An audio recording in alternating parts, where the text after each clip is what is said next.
The Tales series is one I have always dismissed as a bunch of bland games released too often by Bandai Namco, but I never actually played the games for longer than a couple hours before.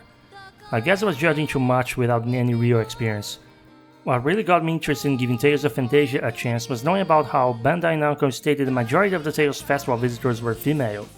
A JRPG series with a fanbase that's mostly female?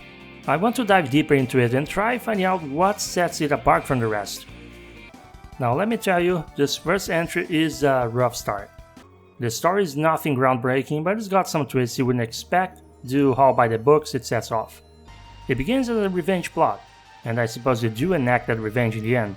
Like most JRPGs, you slowly realize the villain you want to defeat is also a threat to the whole world, which you end up saving. Without spoiling anything, you might end up not feeling the way you might think by the time you reach the end credits. It also involves time travel, and take my word for it, don't think too much about the logic of time travel theory or the whole narrative falls apart. Thankfully, the characters are mostly likable and the humor is still pretty good. Sadly, this version of the game was never officially localized, which puts you at the mercy of the fan translation team's own inserted jokes sometimes.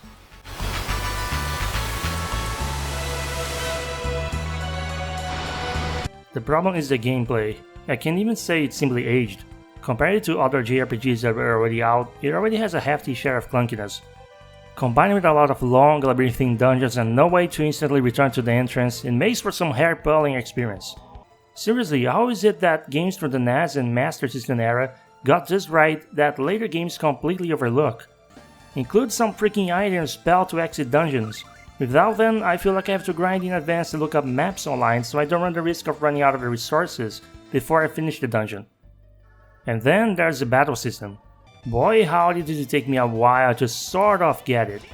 See, your first instinct when noticing your control class and slashing enemies with the press of a button is to treat it like an average action RPG, where you want to hack and slash while the AI handles the rest of the party. Turns out that's not how you play the game. That's bad because it's really not intuitive at all, but that's also good because there is more depth to it than just mashing buttons. I'm by no means a Tales of Phantasia expert, but the way that has worked for me is to put it like this. Class is the tank, Min is the healer, everyone else is a DPS. Yeah, just like the trifecta of online RPGs. You want to make sure the class is the only one being directly attacked, and use his arts, as the melee skills are called, to not only damage enemies but keep them away from the rest of the party and interrupt their casts. Often you should manually order characters to cast spells, especially Min since she can be a bit of a slow AI to react. Now on paper this is fine, I even like it. It would have been way better if some arts didn't randomly mess up class positioning. And yeah, I'm aware of the manual mode, the problem is what the art animation does, which you cannot avoid with the manual control. I'm definitely not a fan of how all of this gets executed in Phantasia. Basically, either you keep full control of the flow of battle, or you leave so much as a small gap for the boss to react and your party gets completely destroyed in one or two casts of the enemy. In normal encounters, more often than not, just mashing buttons with class works, which makes a lot of those encounters boring and very undesirable thanks to the high encounter rate. So many fights want just cornering an enemy and mashing or spamming arts until their unreasonably high HP depletes. And most magic spells will pause everything to play their animations. I got used to this, but it still felt unnecessary. Music was done by two composers, one being Motoi Sakuraba, who has gotten a bit of a negative reputation in some circles.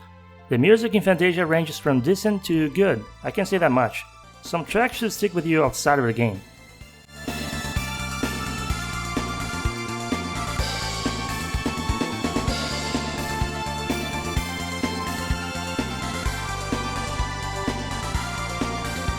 A lot of what the game does is pretty good. Music, graphics, writing.